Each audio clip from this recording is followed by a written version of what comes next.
General electric ही जी company आहे त्याच्या सीईओचं एक आत्मचरित्र आहे, द जी वे असे त्याचं नाव आहे, कित्येकांनी ते वाचलं असेल. त्याच्यामध्ये जेव्हा त्यांनी मॅनेजमेंट ट्रेनिंग म्हणून करिअर सुरुवात केली त्यावेळेचा एक अनुभव त्यांनी दिलेला आहे. आणि तो अनुभव असा आहे की त्या समर प्रोजेक्टमध्ये पहिल्या आणि दुसऱ्या वर्षाच्या MBAच्या मधल्या काळामध्ये एक मिल्क बॉटलिंग प्लांटमध्ये त्याच्या बॉटल्स कन्व्हेअर बेल्टवरनं येतात, नॉझलच्या खाली येतात, त्यात ते भरलं जातं मिल्क प्रोडक्ट्स आणि ते कॅप होऊन जातात. त्याच्यावर लक्ष ठेवायचं काम त्याला दिलेलं होतं. पण माणसाची नजर काय असते बघा, त्या कन्व्हेअर बेल्टवरनं येणाऱ्या बाटल्या, त्याच्यात कधी ताक भरलं जायचं, कधी आणखीन काही भरलं जायचं, व्हॉटेवर. त्याने ते एक सुंदर वाक्य लिहिलं आहे. ते वाक्य असं आहे, no matter the size and shape of the container, no matter the size and shape of the container, cream of the milk always comes at top. त्याचं हे उत्तम उदाहरण आहे. आणि आकाशातल्या प्रवासाचं आणि स्वप्नांचं जमिनीवरचं इतकं अफलातून वास्तव मी पहिल्यांदा बघतोय. तुम्ही आत्ता सांगितलं की तुम्ही अनेक व्यवसाय केलेत, भाराभर चिंध्या, त्यात कांदा विक्री, डॉक्युमेंटरी केल्यात, कुत्र्यांची पैदास केलीत, भाजी विक्री केलीत, शेळीपालन केलं, आता तुम्ही एव्हिएशनमध्ये आहात. राजकारण हा एक व्यवसाय राहिलेला आहे, तोही उरकून टाका. चांगली माणसं त्याही क्षेत्रात आली तर बरं होईल. What a wonderful journey. Of course with few questions. पहिल्यांदा तुम्ही हेलिकॉप्टर हायर केलं, त्यातून या व्यवसायाकडे आलात, बरोबर आहे. तुमचा एकूण सगळा स्वभाव आणि प्रवाह विरुद्ध जाणे, वेगळं करणे आणि जे मनाला पटेल ते करणे, हे जे 3 इडियट्स तुमच्या स्वभावात आहे, ते लक्षात घेता हा प्रश्न आहे की जर त्यावेळेला हेलिकॉप्टर हायर नसतं केलं आणि जर एखादी बोट हायर केली असती तर आजचा प्रवास कसा झाला असता. मला तेही खूप इंटरेस्टिंग वाटतं. सो जर वेळ मिळाला तर येस, हा प्रवास तेवढाच चांगला होईल. मी म्हणालो तसं की बॅलन्स शीट इज इमटेरियल, मन लागलं पाहिजे.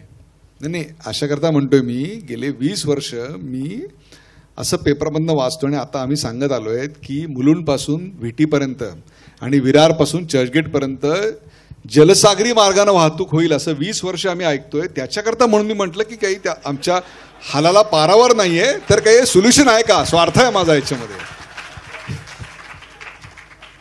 समुद्रावर उतरणारा विमान काढूयात, इट्स डिफिकल्ट, पण येस त्याचा उपयोग होईल. अफलातूनच आहे सगळं. आतापर्यंत भाड्यानं आम्ही सायकली घ्यायचो, डायरेक्ट विमानच घ्यायला लागली. म्हणून मला याचं एक ऑन सिरियस नोट एक प्रश्न असा आहे की मी अनेकदा आय हॅव हायर्ड प्रायव्हेट जेट्स फॉर ट्रॅव्हल, ऑफ लेटली बऱ्याचदा केलेलं आहे. प्रेक्षकांच्या माहितीसाठी म्हणून सांगा की याचं बिझनेस मॉडेल काय आहे आणि इकॉनॉमिक्स काय वर्कआउट होतं. A. B, do you have your own aircrafts, do you maintain your own aircrafts. C, do you maintain your own flying staff. Okay. And number 4, how do you provide the ground services which are extremely essential apart from the flying.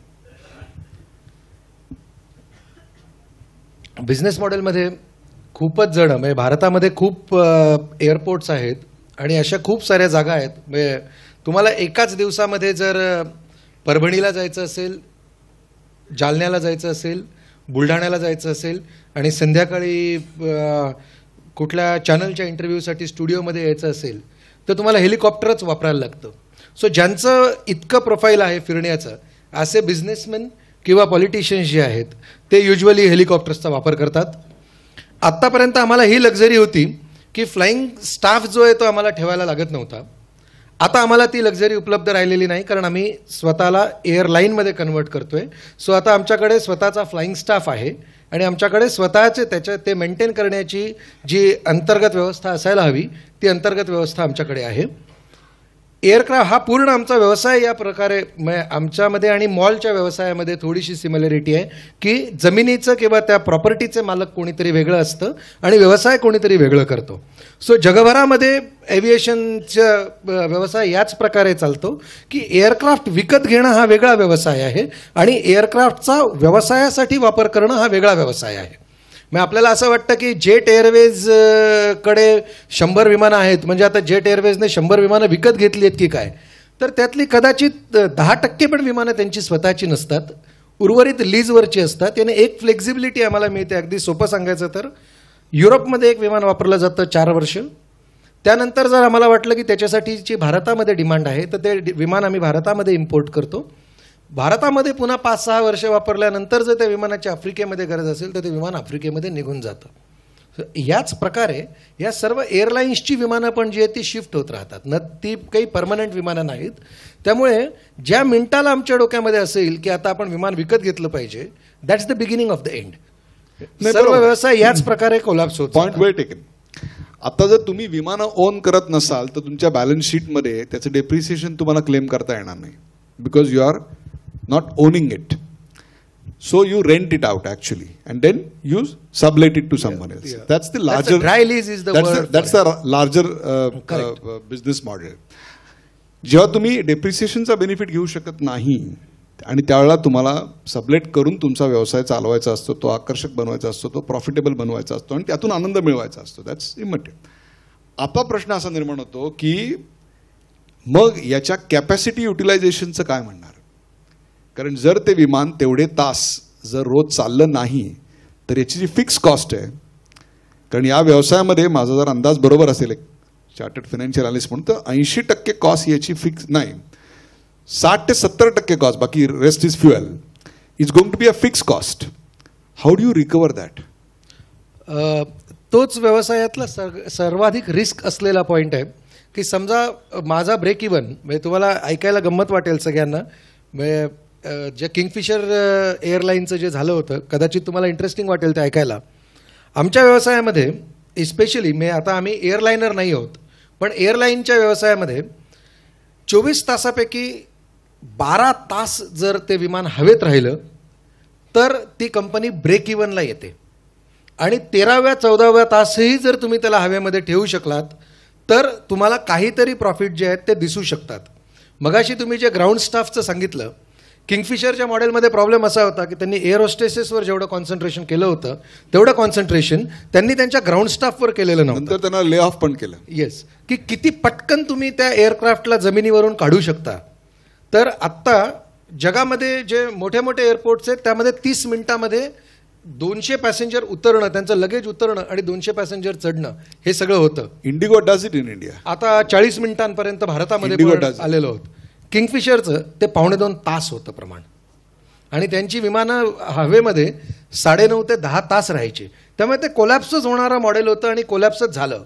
आमच्या व्यवसायामध्ये आम्ही जेव्हा charter प्लेनच्या व्यवसायामध्ये आहोत तेव्हा 1 वर्षाचं commitment करून ते विमान किंवा हेलिकॉप्टर जे आहे ते आम्ही घेतलेलं असतं आणि ती टांगती तलवार प्रत्येक महिन्याच्या 25-26 तारखेला असते की जे मंथली ॲव्हरेज आहे ते अचीव झालं आहे की ते अचीव झालेले नाही. याच्यातला लॉजिस्टिक्स इश्यू फार महत्त्वाचा आहे. तुम्ही आता बुलढाणा, जालना, परभणी असे विषय काढलेत म्हणून हा माझ्याकडे हा प्रश्न आला. आणि विशेषतः निवडणुकीच्या काळामध्ये हे अतिशय जिकिरीचं बनतं. याचं कारण असं आहे की एक समजा हेलिकॉप्टर एकाक्ष मिनिस्टरनी किंवा उमेदवारांनी हायर केलं आणि तो मुंबईहून बुलढाण्याला गेला, बुलढाण्याहून जालन्याला गेला, जालन्याहून चंद्रपूरला गेला, चंद्रपूरहून नागपूरला आणि नागपूरहून वर्ध्याला आला. तुम्ही फ्युएलिंगसाठीचं लॉजिस्टिक्स कसं अरेंज करता. It's a tough job. सगळं बाय रोड जातं, सगळं फ्युएल बाय रोड जातं किंवा रॅलीज याच प्रकारे प्लॅन केलेल्या असतात. म्हणजे पॉलिटिकल रॅलीजबद्दल ऐकायला मजा येईल म्हणून सांगतो, कारण त्यात हे आम्ही जनरली रॅलीज या प्रकारे प्लॅन करतो. आम्ही सूर्योदय ते सूर्यास्त फक्त हेलिकॉप्टर उडू शकतात. सो आम्ही समजा विदर्भामध्ये निवडणुकीचा टप्पा आहे आणि मी मुख्यमंत्र्यांसाठी काम करतो आहे, तर मी मुख्यमंत्र्यांना सकाळी 9 वाजता मुंबईतून घेऊन 10:30 वाजता नियरेस्ट एअरपोर्टवर घेऊन जातो. त्या ठिकाणी हेलिकॉप्टर उभं असतं. ते हेलिकॉप्टर दिवसभर प्रचाराच्या वेगवेगळ्या 5 ते 6 रॅली करून संध्याकाळी त्याला सूर्यास्ताच्या आसपास आम्ही अशाच ठिकाणी सभा ठेवलेली असते जिथे समजा जर कुठल्याही कारणाने रॅलीला उशीर झाला तरी ते बाय रोड विमानतळापर्यंत येऊ शकतील. विमानतळ सनसेट नंतर हेलिकॉप्टर उडू शकत नाही. सो तुम्ही जर बघाल तर सर्व म्हणजे आत्ता विशेषतः गत 2-3 निवडणुकांमध्ये आमचा रॅली ठरवण्यामध्ये पण महत्त्वाचा रोल असतो. कारण तुम्ही जर आता बघाल तर तुमच्या असं लक्षात येईल की संध्याकाळच्या ज्या रॅलीज आहेत, 6 नंतर 10 वाजेपर्यंतच्या ज्या रॅलीज आहेत, त्या आयदर मुंबईला असतील, नागपूरला असतील, औरंगाबादला असतील, नांदेडला असतील, पुण्याला असतील. कारण या सर्व ठिकाणाहून शेवटच्या रॅली करून परत संध्याकाळी मुंबईला, रात्री मुंबईला येण्याची सोय आहे. सो हेच जे सर्व कॅल्क्युलेशन्स आहे, मग हेच जे सगळं लॉजिस्टिक्स पण आहे. प्रायव्हेट एअरक्राफ्टना एअरक्राफ्ट म्हणतोय मी, चॉपर नाही. चॉपर तर सूर्यास्ताच्या आधी थांबावं लागतं तुम्हाला. पण प्रायव्हेट एअरक्राफ्टना 9:15च्या नंतर लँडिंगला किंवा टेक ऑफला परमिशन नाही आहे, खरं आहे? नाही, त्याचे मुंबई एअरपोर्टमध्ये 2 विषय आहेत. मुंबई एअरपोर्टमध्ये सकाळी 2 तास आणि संध्याकाळी 2 तास हे इतकं जास्त एअरलायनरचं ट्रॅफिक आहे, म्हणजे शेड्यूल एअरलायनरचं ट्रॅफिक आहे की त्या वेळामध्ये ते नो टाईम त्याला म्हणतात. त्यांनी इश्यू केलेला आहे की आम्ही आमचे फ्लाईट प्लॅन त्या वेळेला टाकून चार्टर प्लेन त्यावेळेला ऑपरेट करू शकत नाही. त्यामुळे सकाळी आम्हाला 8च्या आधी निघायला लागतं किंवा 10च्या नंतर निघायला लागतं, आणि संध्याकाळी आम्हाला 5:30च्या आधी पोचायला लागतं किंवा 7:30च्या नंतर पोचायला लागतं. ते मधले तास आम्हाला वापरू देत नाहीत. मी असं एक उत्तर प्रदेशामध्ये पाहिलंय, एका इलेक्शनच्या कव्हरेजच्या वेळेला एका नेत्याच्या बरोबर फिरताना, की त्या गावात त्यांची सभा होती आणि चॉपर त्यांनी असं सांगितलं की 3दा फिरवा गावावरनं. म्हणजे ते फिरण्याचा आवाज येऊन येऊन येऊन लोकांची गर्दी किमान त्या सभेला होईल. अशा प्रकारचे अनुभव तुम्हालाही कधी आले? यात विकासाच्या गोष्टी नक्की मॅटर करतात. भारतात म्हणजे महाराष्ट्रातले लोक तर आता हेलिकॉप्टरच्या आवाजाकडे मान वर करून पण पाहत नाहीत. महाराष्ट्रात तुम्ही आदिवासी भागामध्ये जा, रुरल एरियाजमध्ये जा. उत्तर प्रदेशमध्ये उत्तर प्रदेशमध्ये आम्ही खूप फ्लाईंग केलं, बिहारमध्ये खूप फ्लाईंग केलं. आम्हाला ब्रीफच नेत्यांकडून यायची, ते असं यायची की जिसको लेके जा रहे उससे ज़्यादा बड़ा VIP तो आपका मशीन खुद आहे. त्यामुळे जसे आयटम सॉन्ग करण्यासाठी म्हणून इलेक्शन्समध्ये हिरोईन्सना घेऊन जातात, तसे हिंदी बेल्टमध्ये आयटम सॉन्ग करायलाच हेलिकॉप्टरला पण घेऊन जातात. बरोबर आहे. आम्हालाही अनेकदा असं सांगतात की प्रोग्राम आहे, ओबी भेज दो, भले टेलिकास्ट मत करो लेकिन ओबी भेज के ती बरणी वर करा म्हणतो. We don't. राजकीय पक्षांचे व्यवसाय करता म्हणून मी हा तुम्हाला प्रश्न विचारतोय, अन्यथा हा प्रश्न विचारण्याची कुठली मनीषा माझ्या मनात नाहीये. आणि तो असा आहे की राजकीय पक्ष त्यांचे पैसे पूर्णपणे देतात का, आणि पूर्णपणे देत असतील तरी ते व्हाईटमध्ये देतात का, आणि ते वेळेवर मिळतात का, पक्ष हरला तर पैसे बुडतात का. म्हणजे कुठल्या पक्षानं तुमचे 2014च्या निवडणुकीत पैसे बुडवले हे आम्हाला कळलेलं आहे.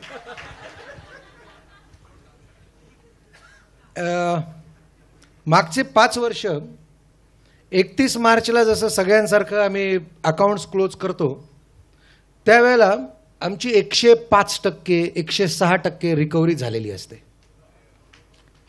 आम्हाला, माझ्याकडे तरी कुठलंही कारण नाही की ज्या कारणाने मी राजकीय पक्षांना ते पैसे देत नाहीत असं म्हणावं. मला वेळेवर पैसे मिळतात. मी जिंकलेल्या पक्षाबरोबर पण काम केलेलं आहे, मी हरलेल्या पक्षाबरोबर पण काम केलेलं आहे. मला जिंकलेल्या पक्षाने पूर्ण पैसे दिले, हरलेल्याही पक्षाने पूर्ण पैसे दिले. त्यामुळे राजकीय पक्षांबद्दल माझी काही तक्रार नाही. आणि विश्वास ठेवा, आपल्या महत्वाच्या ग्राहकाबद्दल आपली तक्रार असेल कशी? नाही, त्याने पैसे दिले पण ना. मी राजकीय पक्षांना क्रेडिटही देतो, देऊही शकतो. मी धर्मगुरूंना मात्र क्रेडिट देऊ शकत नाही. त्यांच्याबरोबर मी उधारीवर व्यवसाय करू शकत नाही. कारण एका अत्यंत प्रतितयश धर्मगुरूच्या प्रायव्हेट सेक्रेटरीचे 26 नंबर माझ्याकडे सेव्ह आहेत. त्याचे एकाच माणसाचे 26 मोबाईल नंबर माझ्याकडे सेव्ह आहेत. धर्मगुरू एकटे जातात का कोणी असतं बरोबर? मला व्यवसायाचा भाग म्हणून कोण कोणाबरोबर प्रवास करतं हे सांगायची परवानगी नाही. प्रेक्षक हो, काय अफलातून माणूस आहे बघा. कांदा विक्री ते शेळीपालन, आणि कुत्र्यांची पैदास ते भाजी विक्री, आणि भाजी विक्री ते थेट विमानसेवा. म्हणजे एकाही गोष्टीचा दुसऱ्या गोष्टीशी सुतराम संबंध नाही, किंवा त्याची बिझनेस मॉडेल वेगळी, त्याच्यासाठी लागणारी पर्सनॅलिटी वेगळी, त्याच्यासाठी लागणारी मॅनेजमेंट स्किल्स वेगळी. हे सगळं खऱ्या अर्थानं, ज्याला आपण एक कलायडोस्कोप म्हणतो की क्षण जसा बदलावा तसं त्याचं चित्र बदलत जातं. त्याचंच दुसरं नाव म्हणजे एक न धड भाराभर चिंध्या. त्याचं आत्ता उत्तम उदाहरण आपल्याला दिसलं. त्याने असं सांगितलं की दार उघडल्यानंतर साहेब समोर येतील आणि म्हणतील की रेडा पार केलेला आहे.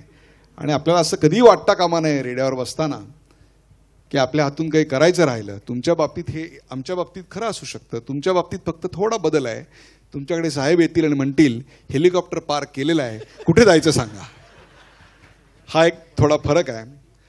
त्यांनी अतिशय महत्त्वाची गोष्ट सांगितली आणि ती that's the takeaway of the program. I think it's that the जे मनाला आवडेल ते करा. Just don't bother about what people say about it. जर तुम्हाला खूप चांगली सिम्फनी कंडक्ट करायची असेल, ऑर्केस्ट्रा कंडक्ट करायचा असेल, तर तुम्हाला ऑडियन्सकडे पाठ करूनच उभं राहावं लागतं. त्याशिवाय तो ऑर्केस्ट्रा तयार होत नाही. असं आयुष्यातल्या अनेक संधींकडे पाठ फिरवून ज्या संधी वाटत नव्हत्या अशा गोष्टींची संधी करणारे आपले आजचे Mandar Bharde. Mandar Bharde, it's been fantastic knowing you, understanding you. आणि त्याहीपेक्षा सुद्धा अजून एक 2-3 वर्षानंतर आज आपण तुमच्या आकाश प्रवासाच्या जमिनी वास्तवाबद्दल बोललो. बऱ्याचशा गोष्टी तुम्ही त्यात सांगितल्यात, 1-2 प्रश्न तुम्ही सांगितलेले नाही आहेत असो. परंतु 2-4 वर्षानंतर या व्यतिरिक्त तुमच्या गाठीला आणखीन एक चिंधी आलेली असेल. त्या चिंधीचं भरजरी वस्त्र तुम्ही 2-5 वर्षांनी आमच्यासमोर उघडाल अशीच अपेक्षा आणि शुभेच्छा. धन्यवाद. थँक्यू.